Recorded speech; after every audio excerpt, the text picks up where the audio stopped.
वो बिल्कुल मेरे करीब से गुजर गई। मेरे तमाम जिस्म में सनसनी फैल गई। वैसे तो इसका बेहद हसीन चेहरा, इसकी बेहद खूबसूरत मगर नीली आंखें, इसका पूरा सरापा किसी को भी ठटका सकता था। मगर मेरे रोंगटे खड़े होने की वजह सिर्फ इसका सरापा ही नहीं बल्कि इसके गले में पहना हुआ बेहदो बेशकीमत डायमंड का लॉकेट था। जेवर को पहचानने में मैं कभी दिक्कत महसूस नहीं करता था और एक नज़र में ही इसकी मालियत को जांच लेता था। कोई बड़े से बड़ा जवाहरी भी इस मामले में मेरा मुकाबला नहीं कर सकता था और वो तो लगता था पूरे जेवरात की दुकान की मालिक है। जब भी रुकती थी कोई ना कोई शाहकार पहने हुए होती थी। मगर वो कौन? ठहरिए, मैं आपको शुरू से बताता हूँ। मेरा नाम रोनी है और आप कहेंगे कि ये कैसा नाम हो। असल में मेरा पूरा नाम रोनाल्डो है, जिसको मेरे दोस्तों और मेरे पेशे ने रोनी कर दिया है। इस टाउन में मुझे आए हुए चंद माह हुए थे। यहाँ आने की वजह, जी हाँ, मेरा पेशा, मेरा रोज़गार, वो क्या है चले आगे चलकर बताते हैं। हाँ, मैं जिक्र कर रहा था इस खामोश मिजाज हसीना का जिसको लोग मिसेस पार्कर कहते थे।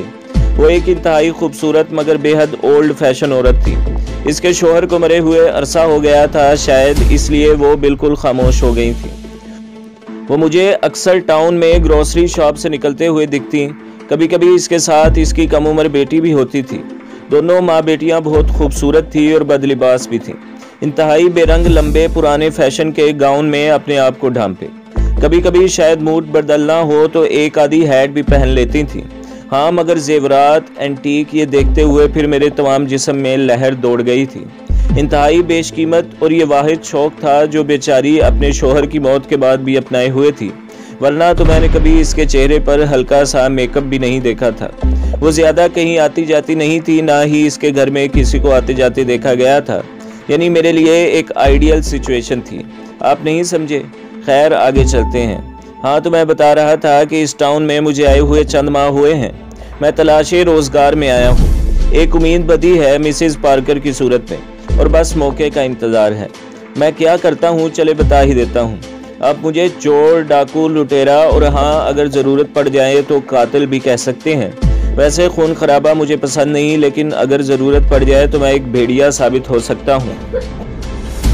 आज कई माह के इंतज़ार के बाद एक आइडियल सिचुएशन मेरे हिसाब से पैदा हो गई थी। सख्त सर्दी और फिर सुबह से होने वाली बारिश। तमाम टाउन के लोग शाम से अपने अपने घरों में बंद थे। गलियों में तारीकी और खामोशी थी। मैंने अपनी रेन जैकेट के अंदर रिवॉल्वर को महसूस किया, अपने चेहरे को मफलर से लपेटा और आहिस्ता से घर से बाहर निकल गया। मेरी तवक्का के ऐन मुताबिक रास्ता बिल्कुल सुनसान था। मिसेस पार्कर के बेशकीमत जेवरात, उफ, मेरे मुंह में पानी भर आया। कम से कम 1 साल तो ठाठ से गुजर जाता, फिर कोई नई जगह, नया शिकार, इसी तरह से होता आ रहा था। मैंने मिसेस पार्कर के आलीशान मगर बेहद पुराने तर्ज के बंगले के दरवाजे पर दस्तक दी। तेज़ बारिश से शायद डोरबेल ख़राब हो गई थी। मेरी तवक्का के खिलाफ इसने फ़ौरन दरवाज़ा खोल दिया। वो दरअसल मैंने खुंखार कर कहा, मेरा फ़ोन बारिश में डेड हो गया है, मुझे एक अर्जेंट फ़ोन कॉल करनी है, क्या मैं आपका फ़ोन इस्तेमाल कर सकता हूँ? वो चंद लम्हे मुझे अपनी सर्द आंखों से घूरती रही, फिर जैसे किसी फैसले पर पहुँच गई। ठीक है, अंदर आ जाओ। मैंने एक बार फिर अपनी जैकेट में रिवॉल्वर को महसूस किया। सीधे चले जाओ, कॉरिडोर एंड में फ़ोन मौजूद है।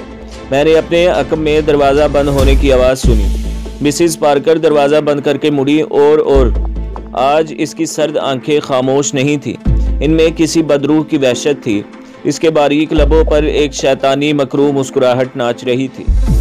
सुबह की न्यूज़ में ये सबसे बड़ी हेडलाइन चलती है कि टाउन से चंद मीलों के फासले पर खेतों से एक नौजवान की कटी फटी लाश मिली है। लाश के तमाम जिस्म पर भेड़िए के नाखून के निशान हैं।